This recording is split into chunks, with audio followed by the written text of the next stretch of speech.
Hello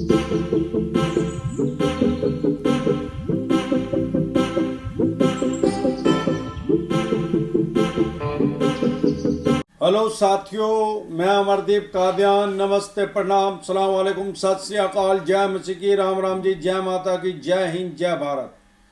साथियों, आपका स्वागत है डिसेंट फैमिली में। साथियों, आज मैं बात करूंगा, बहुत से मेरे पास कमेंट आ रहे हैं कि लोगों के पास नोटिस आ रहे हैं, वो व्हाट्सएप पे नोटिस भेज रहे हैं या मेल कर रहे हैं। बहुत सी एनबीएफसी कंपनियां ज़्यादातर ये बदमाशी कर रही हैं, लोगों को डरा और धमकाने के लिए। तो पहले इन्होंने ये जो चवन्नी छाप लगाए हुए हैं आपके पीछे, अगर आपने लोन लिया होगा, डिफॉल्ट हुआ होगा, तो आपको पहले से ही पता है कि ये किस तरीके से काम कर रहे हैं।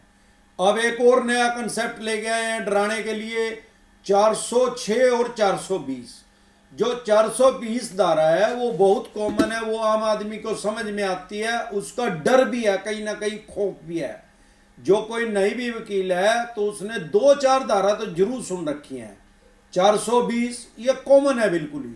302 भाई कत्ल हो जाए तो 302 लग जाए। 2-3 धारा ऐसी फेमस हैं जो आम आदमी ने, मैं नहीं समझता कि किसी आदमी ने सुनी नहीं होगी।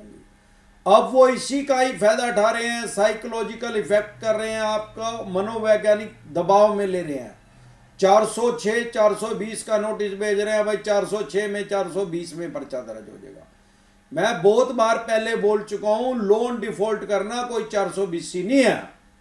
आपका चाहे अनसिक्योर लोन हो, चाहे सिक्योर लोन हो, क्रेडिट कार्ड को, किसी भी तरह का अगर आपका लोन है, आपके 2 लोन डिफॉल्ट हो गए, 5 हो गए, चाहे 25 हो गए, तो आपके ऊपर 420 नहीं लगेगी। अब जब 420 नहीं लगेगी, फिर डर क्या आएगा?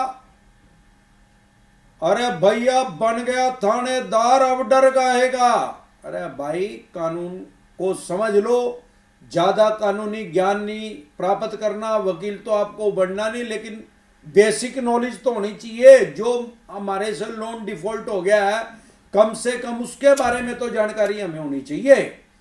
अब 420 सिर्फ 2 कंडीशन में लग सकती है किसी भी आदमी पे, खास तौर पे लोन लेने वाले की बात कर रहा हूं मैं। चाहे आपका अनसिक्योर लोन है, चाहे सिक्योर लोन है, सिर्फ 2 कंडीशन में 420 लगेगी। 2 कंडीशन में डायरेक्ट पुलिस आपके घर आ सकती है, आपको पकड़ सकती है, अरेस्ट कर सकती है, आपकी जेल हो सकती है। या तो आपने जब लोन लिया कोई फर्जी डॉक्यूमेंट्स दे दिए उनको, या आप विलफुल डिफॉल्टर है, भाई आपने देने 2-4 लाख रुपए हैं या 70-80 हजार रुपए हैं, और आप ऑडी Q7 टॉप मॉडल लेके 70 लाख रुपए वाली राम से घूम रहे हैं, फिर भी आप विलफुल डिफॉल्टर की श्रेणी में आ सकते हैं। इन दोनों कारणों की वजह से आपके ऊपर 420 लग सकती है। 420 के इस आदमी ने, इसकी इंटेंशन थी पहले, इंटेंशनली इसने बैंक या एनबीएफसी कंपनी का नुकसान किया है। और मेरे देखने में यह आया कि आम आदमी ने तो ऐसा काम कर ही नहीं रखा है, ना तो उन्हें फेक डॉक्यूमेंट्स दे रखे, ना उस पर ऑडी Q7 है, मध्यम वर्गीय परिवार पे। तो अगर आपने दोनों काम नहीं कर रखे तो भाई साहब, आपका पर्चा दुनिया की कोई ताकत नहीं दर्ज करवा सकती, FIR नहीं हो सकती आपके खिलाफ। अब फिर भी डर लग रहा है तो भाई साहब, रिकवरी एजेंट डिसेंट एडवाइज लिख के आप YouTube पे वीडियो देख लो, आपका डर खत्म हो जाएगा, आपको पता लग जाए क्या राइट्स हैं। इसके अलावा इनका डराने का क्या तरीका है? आर्बिट्रेशन एंड कॉन्सलेशन एक्ट 1996, उसका नोटिस भेज देते हैं। अरे भाई, आर्बिट्रेशन में कोई फांसी नहीं दे देंगे, आर्बिट्रेशन कर लेने दे यार। आर्बिट्रेशन है क्या? इन्हीं का बंदा आर्बिट्रेटर है जो है, इनका एक ऑफिसर है वो आर्बिट्रेटर जो है। अब हमने लोन ले रखा, हमने उसमें क्लोज था, हमने साइन कर रखे, ये हमारा आर्बिट्रेशन कर सकते हैं, करने दो। वो आर्बिट्रेटर होता कौन है? ज्यादातर ये गजटेड ऑफिसर जो रिटायर हो जाते हैं, उनको ये आर्बिट्रेटर की पोस्ट पे लगा लेते हैं। अब आर्बिट्रेटर के पास क्या पावर है, वो आप डिटेल में समझना है तो आर्बिट्रेशन डिसेंट एडवाइस लिख के वो वीडियो देख लें YouTube पे, आपको पता लग जाएगा। अब सवाल ये है कि जो आम आदमी के पास नोटिस आता है, आर्बिट्रेशन एंड कॉन्सलेशन एक्ट 1996, नीचे जज साहब का नाम भी लिखा रहता है, रिटायर्ड जज। अरे भाई साहब, वो रिटायर्ड जज जो है वो इन्होंने अपने पास जॉब पे लगा रखे हैं इन बैंक और एनबीएफसी कंपनी वालों ने। रिटायर होने के बाद आज की डेट में उनके पास जज की कोई पावर नहीं है। आर्बिट्रेशन का मतलब मध्यस्थ, कुछ पावर जरूर है, वो आपको जब आर्बिट्रेशन डिसेंट एडवाइस लिख के आप सर्च करेंगे आपको पता लग जाएगा। बाकी पहले ये जो आर्बिट्रेशन होता था बहुत सख्त आदेश भी दे देते थे, लेकिन इसमें भी अमेंडमेंट हो चुका है, बदलाव हो चुका है 2015 में। इसमें जो इनका आर्बिट्रेटर है, आर्बिट्रेशन अगर मेरा करेगा, मैंने लोन ले रखा है, अगर मेरी कहीं जॉब है, प्राइवेट है, सरकारी है, अगर मैं लोन डिफॉल्ट कर रहा हूं तो वो मेरी 50% सैलरी को काटने के आदेश दे सकता है। जो मैं सरकारी नौकरी कर रहा हूं तो सरकार को, और प्राइवेट नौकरी कर रहा हूं तो मेरा एम्प्लॉयर है जिसने मुझे नौकरी पे रखा उसको आदेश दे सकता है। अब बहुत से आदमियों का क्वेश्चन ये आता है कि सर मेरे तो 5 लोन है। भाई हर एक के पास आर्बिट्रेटर है, हर बैंक और एनबीएफसी, तो मेरे 5 आर्बिट्रेशन होंगे। मेरे पास 5 लोन है, 5 डिफॉल्ट हो गए तो 5 होंगे, स्वाभाविक बात है। अरे एक आदमी ने मारेगा तो 1 केस लगेगा यार, 5 की टांग तोड़ेगा तो 5 केस लगेंगे यार, एक ही थोड़ी लगेगा। तो 5 के साथ अगर डिफॉल्ट होगा तो 5 बार आर्बिट्रेशन होगा। अब लोग ये नहीं समझ पा रहे कि भाई एक आर्बिट्रेटर तो आदेश दे देगा भाई अमरदीप कादियान की 50% सैलरी काट लो। अब जब 5 दे देंगे तो फिर 50% कट के फिर बचेगा कि अगर 2 ने भी आदेश दे दिए, मेरी सैलरी 50,000 रुपये है, 25 एक ने कटवा दिए, 25 एक ने कटवा दिए, फिर क्या बचा बाबा जी का ठुल्लू, फिर मैं रोटी का खाऊंगा भाई।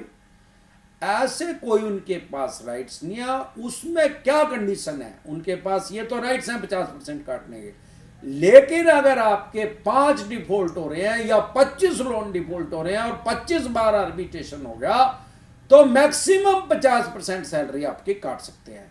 मान लो 5 आदमियों ने आदेश दे दिए, 5 बार आर्बिट्रेशन होगा तो उस 50% सैलरी में कट कर वहां 5 जगह बट जाएगी, वो 50% सैलरी तो मुझे मिलनी है। लेकिन जो बदलाव हुआ है 2015 में, इसमें वो क्या कहता है, अगर आर्बिट्रेटर ने मेरी जो सैलरी काटने के 50% के आदेश दे दिए, पहले तो क्या था वो सैलरी कट के उस बैंक और एनबीएफसी कंपनी को जानी थी।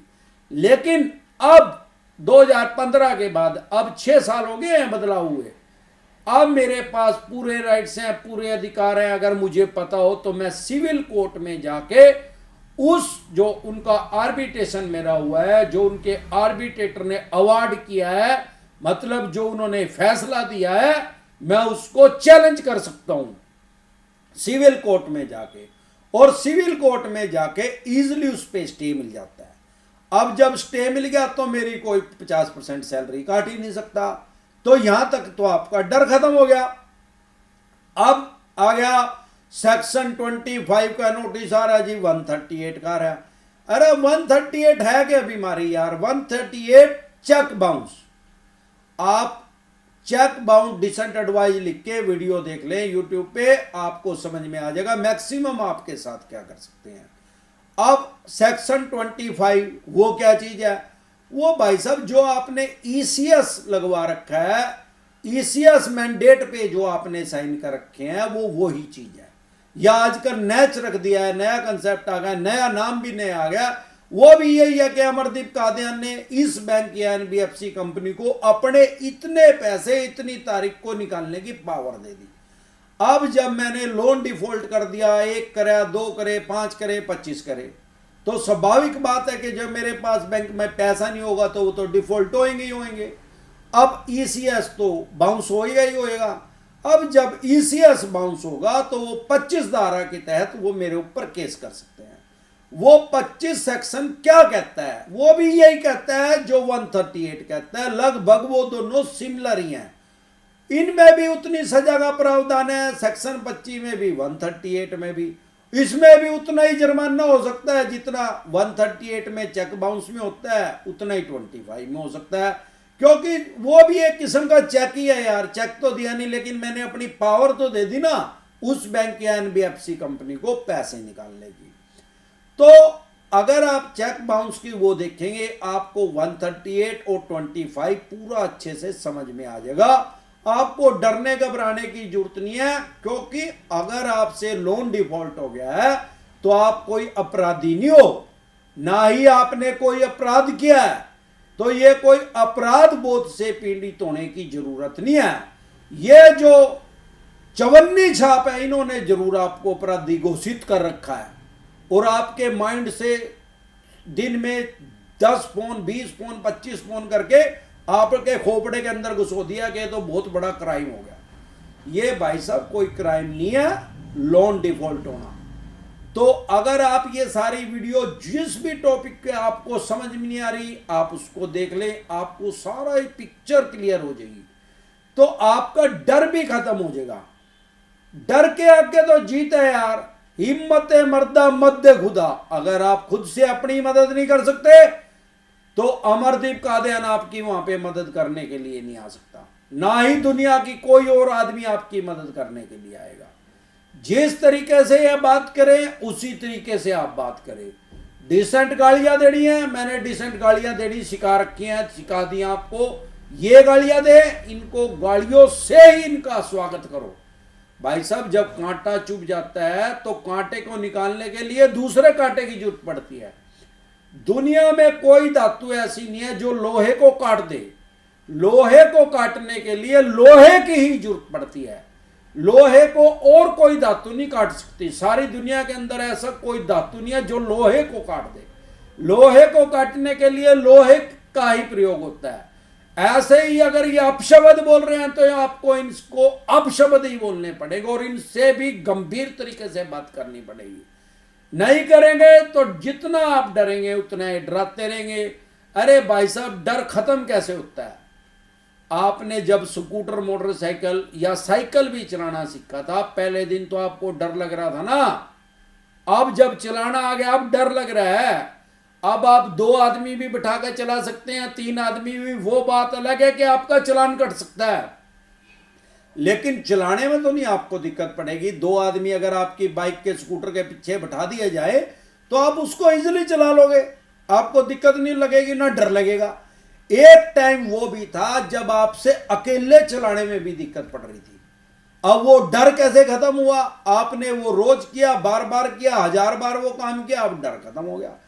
ऐसे ही ये जो चवन्नी छाप है, इनका मुकाबला 2 बार करना पड़ेगा, 100 बार करना पड़ेगा, 1000 बार करना पड़ेगा, डर अपने आप ही खत्म हो जाएगा और ये ही आपसे डरने लग जाएंगे।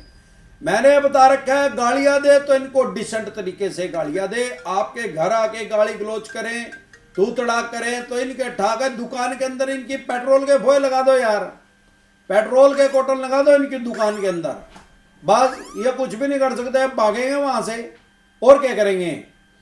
तो आपको किसी भी तरह की दिक्कत परेशानी अगर आ रही है, आपको या आपके किसी भी यार प्यारे रिश्तेदार को किसी भी टॉपिक पे कोई भी एडवाइस चाहिए तो आप कमेंट करें। आपको कोई दिक्कत परेशानी है तो आप खुद से कमेंट करें, आपको 100% उसकी डिसेंट एडवाइस दे दी जाएगी। आप अपनी समस्या का लाइव समाधान करवाना चाहते हैं तो मैं रात को 9:30 बजे लाइव आता हूं डेली, तो आप तब कमेंट लिख सकते हैं, आपकी समस्या का तुरंत समाधान किया जाएगा। नमस्कार।